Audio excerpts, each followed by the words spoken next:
Hey everyone, ready for a deep dive today? We're getting super nerdy with some AI research all about making those powerful language models we hear about so much way more efficient. Yeah, the ones that power all those AI tools like chatbots. Exactly. You sent over some fascinating research on distillation scaling laws, and you know me, I love a good challenge. Oh, yeah. So can we actually get the performance of a massive, expensive language model, but in a smaller, more sustainable package? Well, that's a great question. And, it's interesting because training these large language models is definitely a big upfront cost, but the real expense actually kicks in when we start using them.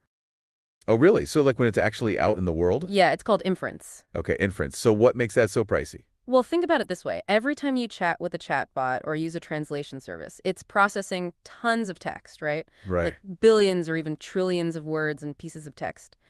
Yeah. And these are called tokens. Okay, tokens, got it. And all that processing needs a ton of computing power, which equals a hefty price tag. Yeah, that makes We're sense. talking about inference costs that can be 10 times higher than training. 10 times. That's huge. And I'm guessing all that computing power isn't exactly great for the environment either. You're absolutely right. The energy consumption of these models is a big concern. So finding ways to make them smaller and more efficient isn't just about saving money. It's also about reducing their carbon footprint. Totally makes sense. So how do we tackle this cost problem then? The paper you sent me mentions overtraining as one possible solution. Yeah, overtraining is basically taking a smaller language model and training it on a massive data set. Okay. And because it's smaller, the training process uses less resources. So it's like we're making the smaller model put in the extra work to catch up with the bigger models. Yeah, exactly. The idea is that over time, those reduced inference costs will make up for the extra training time. But here's the thing, What's the catch? diminishing returns. Oh, diminishing returns. That doesn't sound good. To get that smaller, overtrained model to perform like the big ones, you'd need to feed it trillions of data tokens. Oh, hey there. How can we help? Hey, sorry to interrupt. I know the distillation is important for the larger language model to the smaller one. But can we wrap up key points of this work and we can go through first? Absolutely. I can definitely give you a summary first. Great idea. I'm all for that. So the core idea is to see distillation as an alternative Alternative to what? to overtraining to make language models better. Got it. So what are the benefits? Now we know how to create powerful, smaller models. And that has advantages, right? Yes, lower inference costs cut the carbon footprint. Okay, that's a good summary of the work. Does that help get us started here? Definitely. So where were we?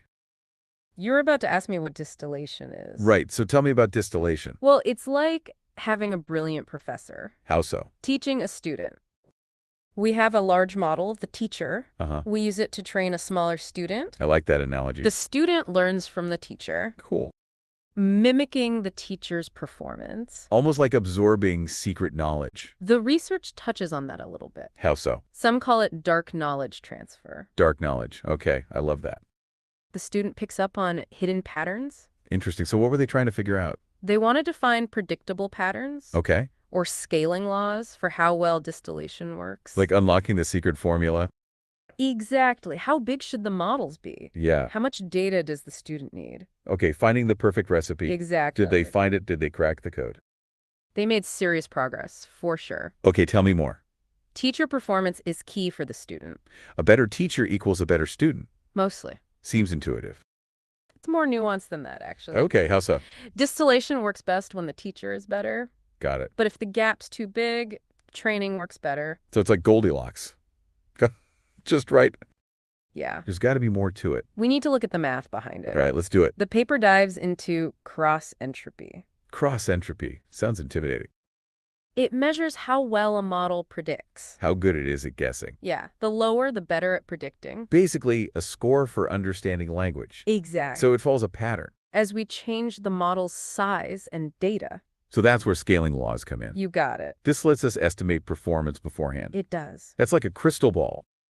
It is. How does the teacher affect the student? A high-performing teacher leads to a better student. The right teacher for the student, right? Yes, like a tailored coach. There's a formula to estimate performance. There A is. formula, so we can calculate this. Yes, taking the cross entropy into account. Can you give us a real-world example? Imagine a voice assistant for a smartwatch. You want it super fast and efficient. Right. Distillation comes in handy here. So create a custom fit model. Exactly. It works within the device limitations. Yeah, those scaling laws give you tools. It's like a roadmap. Another interesting aspect, compute optimal. Compute optimal. What does that mean? It's about efficiency, cost-effective resources. Okay, I like the sound of that. Finding optimal configurations is crucial. Makes sense. So how do we find them? They use the scaling laws to figure it out. Optimize the whole life cycle of the model. Exactly.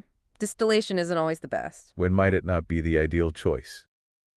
We'll explore that next time. I'm excited to learn more. If we can predict model learning, Could we apply similar principles to humans? that's a fascinating thought. We'll explore that more in part 2.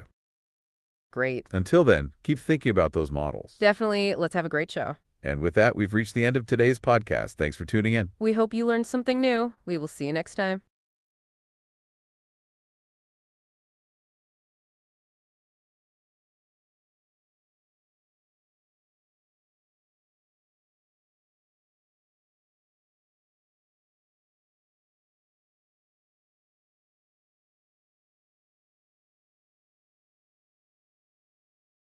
Oh, yeah. Go on.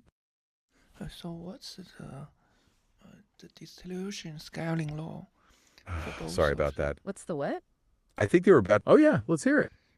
So what's the scaling law for the distillation? So the student entropy cross loss and with the teacher. Can we explain that?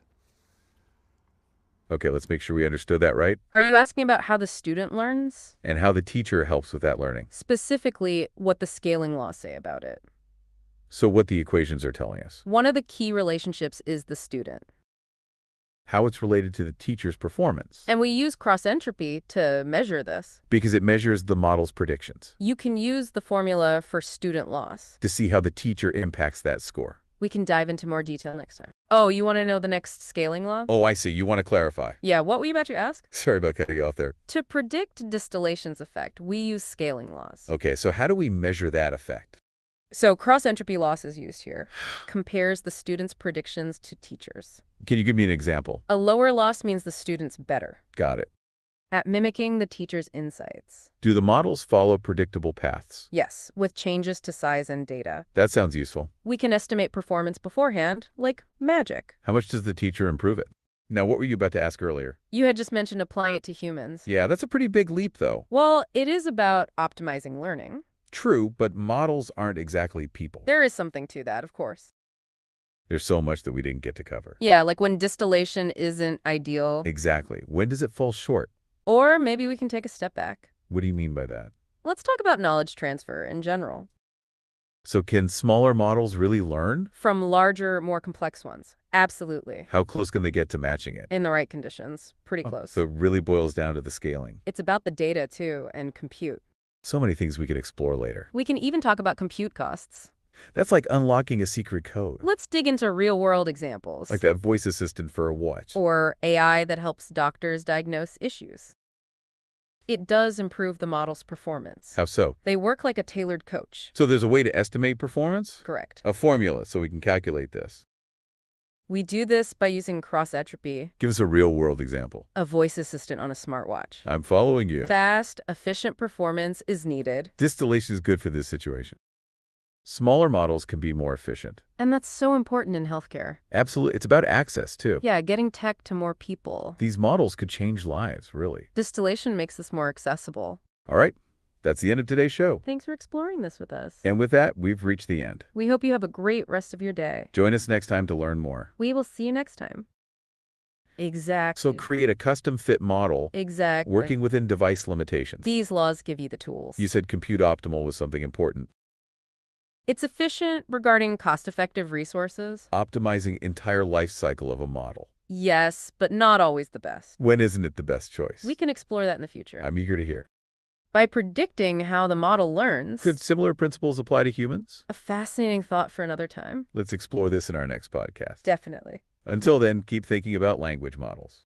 Have a great rest of your day. That's it for today's podcast. Thanks for joining. We hope you learned something new.